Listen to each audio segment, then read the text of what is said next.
So yun nga po kapamilyano, welcome back sa aking official Facebook page, ang Nolasco TV. So yun nga po kapamilyano, may aas lang po ako sa inyo. Kasi nakapulot ako ng kakaibang bato. So parang itlog siya ng dinosaur or what.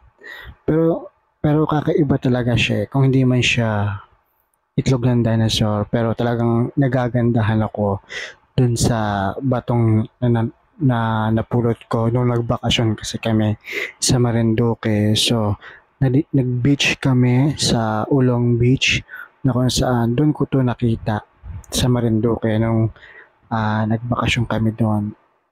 At ito po yun. So, yan nga po. Kakaiba po siya. Pagmasta nyo po. So, lahat ng nakita kong bato, siya lang yung kakaiba. So, ayan. Tapos nag-research ako.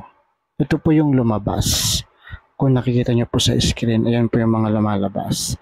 So, may mga iba-iba po talaga po pala talaga mga style ang mga bato na ang gaganda. Kaya nga, sabi ko, ano kayang klaseng bato ito? Kung ibenta ko kaya to kay Boss Toyo. Ano kaya to, no? Sobrang ang ganda-ganda niya. Tapos sabi ko, itatabi ko na lang at itatago para meron akong remembrance.